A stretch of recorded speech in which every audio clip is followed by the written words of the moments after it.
It's very warm here where Kirk is. Not so warm. Kirk, from the glitter strip, there's no more glitter. Well, it's still some. It's just kind of bruised and battered and beat up. But there's talk. Some of the folks from Wynn Corporate think that we could have the Roaring Twenties return as things hopefully go back to normal. But wow, Mike, I tell you what, a horrible winter we have got in store. First of all, it's windy and cold here. I'm having flashbacks doing hurricane reports from the Atlantic coast during major No, storms. they were all green screen. No. No, they were not. I think that's one of the reasons I live in Las Vegas. I have weather PTSD from all those years out in storms. The tree is falling, the surf is pounding. Normally, things are very quiet here. We just have to say, wow, another day, it's 45. That's incredible. 45 is a little toasty. But tonight, we're going down to -1. Which Wow. is real with a wind, which is really cold for Las Vegas. So, hi Ted. Ted says he can't believe it, which is kind of It's all happening. Dogs barking, ducks right. quacking, Kirk ducks. trying to talk. I can see the ducks from where I am. We'll have to do one from the duck pen one day. But the weather about as cold as the hearts of many Republicans. It is just incredible what is going on here. And I found, with Donald Trump, because he's tweeted, I was looking at the numbers the other day. I think he's tweeted, Ted, excuse me. Ted, come on, babe. It's just the wind. Ted is like so old. He's a rescue dog. He's totally deaf. So he just responds to other types of stimuli. So he's like 15. He's been a tough beginning of his life. That was good though. You said he's totally deaf, but you were saying, Ted, he couldn't hear you. That's exactly right. That is bizarre, isn't it? And bye, Ted. Bye. He's leaving. He's going over to check out the ducks. That is absolutely true. But here, I was looking at the number of Donald Trump tweets, and I'd love for you to follow me on Twitter. Donald Trump and I have a lot of things in common, but I'm good and he's evil. So here's what we've got. He's got about 52,000 tweets. I have approaching about 12,000 at Clyatt, Clyatt. Here's one from 2 days before Christmas, 4 years ago, December 23rd, 2016. Donald Trump. Vladimir Putin said today about Hillary and the Dems, in my opinion, it's so humiliating. One must be able to lose with dignity. And Trump goes, so true.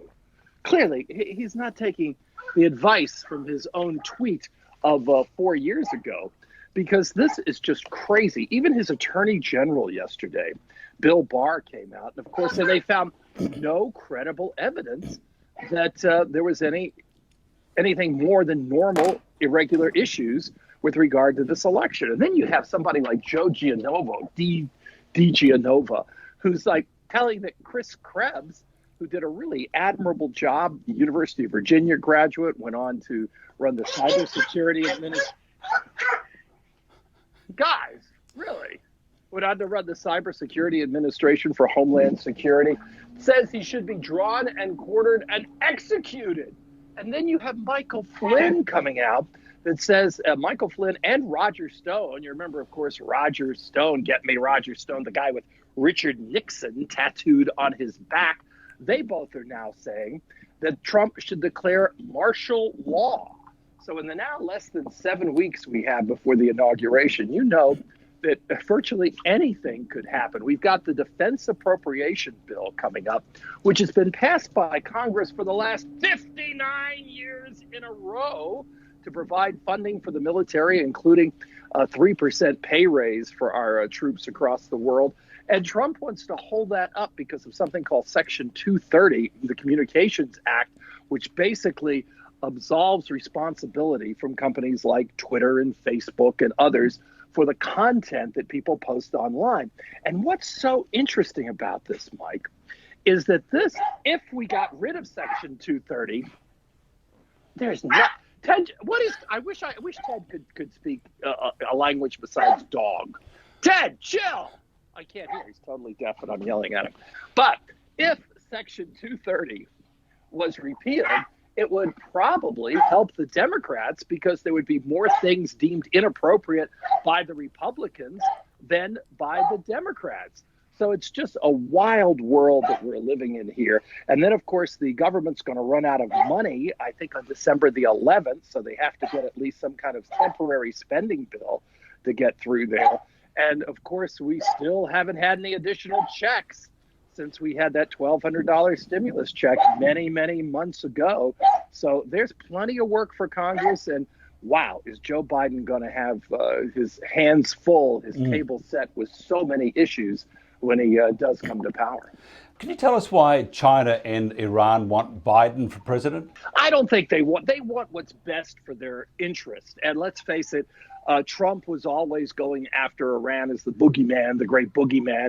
And I think Biden believes that if we could have a stabilized Iran, and right now, of course, you have the issue with the inspectors going in there, Iran saying they may not allow them in February, that they want things stabilized, the Biden administration. Trump, of course, flame throwing with his rhetoric that you have out there. So I think these countries really don't care who is president of the United States. They care about what is best for their independent nations.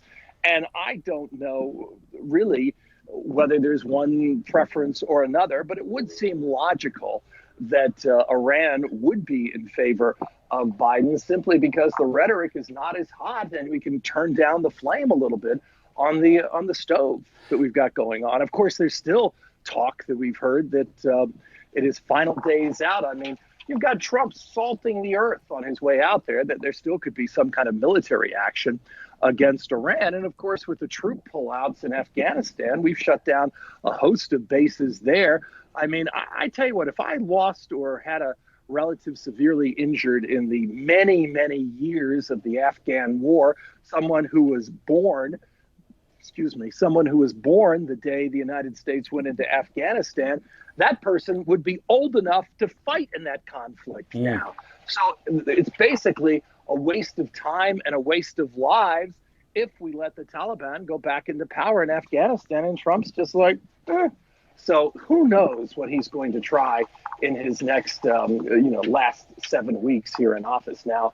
Less than 7 weeks as the clock keeps ticking. What do you think about Biden's attitude to China? Trump had a hard line on China. Do you think Biden will continue that? Well, there's certain things you've got to stop. You've got to stop the technology espionage, the stealing of all our trade secrets that we've got going on. So it's a difficult situation, as you know, being there in Australia with the situation that's happening now. I mean, I think China, being the monstrous nation they are, and Australia being so much smaller, feels that they are the power player. And I know my uncle tried this years ago, decades ago. He tried to live a Chinese-free life because he was in the technology industry working in Europe, and he just saw what ruthless and difficult competitors the Chinese were. So he tried to eliminate Chinese products, and you just can't do it. Yeah, There's almost no way that you can survive in a modern technology society without China. I mean, you can get your phones from Korea. You can buy an LG phone from Korea. But how do you make it without China? So in many ways, China is in the driver's seat, especially for the smaller nations like Australia. And it's just a battle going forward. It's a yin and yang. And we'll hopefully see calmer heads prevail. And I think that's what we're seeing with some of the cabinet appointments that we've seen from Biden. For instance, Janet Yellen taking over at the Department of Treasury. She was, of course, chairman of the Federal Reserve. And, of course, Trump has such a problem with women, which is so interesting. He just doesn't like powerful women, so he axed her. And it's kind of sweet revenge for Janet to come back in at such a high-profile position. Of course, in Washington, you have the White House, and then right next door to the White House is the Department of the Treasury. Interesting times, as you once said, quoting from a great Chinese person, which I have no idea, but probably Confucius or someone. May you live in interesting times. Interesting times. But wouldn't it be nice? And you've got that. What is the Art of War? How do you pronounce it? I don't know his surname there, but Sung Tu with the Art of War. The Chinese are very good at it. They've been doing it a long time, and you can't discount their strategies and their wherewithal for getting things done. They are a power player, and it's going to be key to the Biden administration how they get through all of this. Because let's face it, as we just discussed, it's tough to live without China right now in our world. Yeah, the great global reset, it's happening. The nice though to have some peace and quiet for Christmas, and the way Joe would like it to happen, but the states are implementing it, that you'll have this long dark winter starting probably at the start of winter. But you'll be right. You've got your fly spray. You've got all your supplies from the supposed lockdown, if there was going to be one happening, if Trump had got in and whatever, but he hasn't. So you got your fly spray, no bugs in Kirk. You got plenty of food there. You got the dogs to talk to. You got the geese. What more? You're living the dream, aren't you? Well, we have a tiny oasis here in the Mojave, which is windy and cold. If you haven't spent any time in the desert, it can be mild in the daytime, and at nighttime, ooh, baby, it can get cold. But no, I prepared ourselves here, and I'm not willing to give up on the supplies yet. I want to see Biden get in, see things calm for a month. I mean, because you've got these people out there, a number of these militia groups have said, we're just waiting for the word from Donald. Donald tells us we're going in the streets. And, you know, it's one of the great mysteries of life. I used to, as a younger man, watch and listen to the audio, just read the subtitles, don't know that many words of German, and watch the Hitler speeches. And I used to see these enormous crowds, and I think, how can so many people be in rapture of this man, this short little man who's just spewing hate? And here we have our own American version of it. It really is an enlightening experience. I don't really understand. I think we probably need to get some sociologists on the show to explain how this person can create such loyalty among so many millions of Americans. I think many people, it's all related to fear. I think that's the bottom line that we've got is fear. Because when I was growing up, even in the nicest neighborhoods, there weren't gated communities. You could walk up to anybody's door. And that was outside of Washington, D.C. More and more, especially here in a place like Las Vegas. Las Vegas is known for fences. That's a fence between us and our neighbor behind us. But what you have is you have these gated communities, which I call pseudo-security, because really you can get in if you want to. People are so fearful. There's one right on the frontier. I was out at one of my many jobs. Occasionally I'm out delivering packages. And I was out there with this guy. And I saw him and I said, why do you have a gated community out here? What are you keeping out? The coyotes? I mean, that's about the only thing that's going to show up. And the guy was saying, no, we didn't have these gates. We'd have Mexicans up here in pickup trucks stealing our furniture. And I'm like, dude, what kind of fantasy I didn't say this. I said, okay, if that's what you think. I mean, it's like, dude, what are you thinking? What is your reality? Your reality is not my reality. And that's a big problem in the United States. We have two separate realities. And how, as a nation, we can bring them together, I have no idea. It is going to be an incredibly difficult challenge. But, you know, I like Kamala, the vice president-elect. I've seen her at a rally. I've been, haven't really chatted with her, but I like her. I have chatted with Amy Klobuchar, who, of course, was one of the presidential candidates. And I think there's some good people there. But a big problem is a lot of times you don't get your best and brightest in politics, and I'm sure it's the same way in many other countries, because it is so intrusive. It is so demanding. And one of the crazy things, before we wrap up, Mike, one of the crazy things that's happening is, we've got this Georgia Senate runoff that's taking place coming up in January 5th. And as just a sidebar, we had Mark Kelly sworn in as the senator from Arizona today. Mark Kelly, amazing guy. He was the astronaut up on the space shuttle for a year, married to Gabby Giffords, who had the assassination attempt against her maybe 8-10 years ago now, and is now a member of the Senate. So that's remarkable. The Senate right now at 52-48. These two Georgia seats are going to be key. But you've got people like the Trump sycophant lawyer Sidney Powell down there in Georgia saying, how can we trust the election? So it's like, this election is a fraud. You've got Georgia election officials who are Republicans going out and saying people are going to get killed if you don't tone down the rhetoric. So you've got all these campaign people saying the election was a fraud, but yeah, go out and vote for these Republicans. It may bite them in the derriere, Mike, because with all this talk about how the election is not secure, that could swing things to the Democrats. And if the Democrats take those 2 seats, it's a whole new ballgame. This race in Georgia, it may only be one of 50 states, but it is going to many ways determine the success of the Biden presidency, what happens with this election. And the amount of money being thrown into this is simply mind-boggling. I was talking to one of my friends in Georgia, and they said that is basically all that is on television are commercials for these candidates. So it's nonstop politicking. And by the way, this weekend, it looks like Trump is going to be down there in Georgia, near my town, near Clyattville, Georgia. It's an exit off I-75.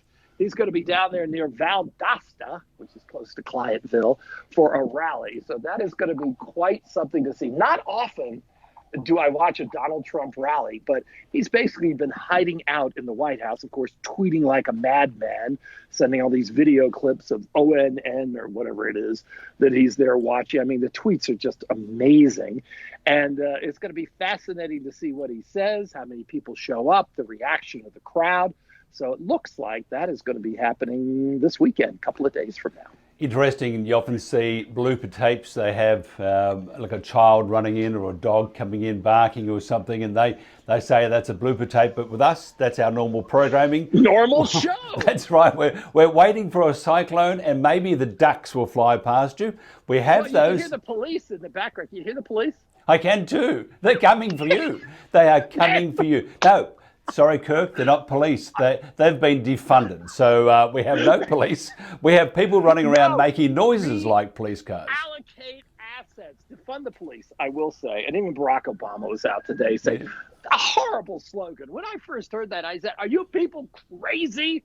I think that really hurt the Democrats in a lot of congressional and maybe even some senatorial races, because that is not what people want to do. When you have someone in a mental health crisis, you don't need to send the police. You need to send mental health experts. You don't generally send the police when there's a fire. You need to have reallocation of duties. And there's a lot of times that police are not the best person to be the first responder. Clearly, when there are gunshots in the middle of the street, as we've had here a couple of times, police are your best and first choice. But there are times if a guy's just having a breakdown, there are times when there is a mental health worker would be much, much better to send out than a police officer who could just escalate the situation, as we've seen happen, unfortunately, many, many times. It was a terrible slogan. I hope they come up with something new, but there are many people that are too invested in it and sticking with it. I think it's a good sentiment, but the message was projected terribly. If you've got a slogan that you have to then spend 10 minutes explaining like I'm doing now, I think it's a terrible slogan. Just as we wind up, Robin Williams once describing the English police compared to the American police, and he said, the English police will say, stop, or I'll say, stop again. That's right. And that's about it. Kirk Clyatt from Tinseltown, from Glitterstripville, from the desert, from the duck paradise, and where the dogs go nuts. Always a pleasure. Always a pleasure. Now that we've wrapped up, they've quieted down. Isn't that remarkable?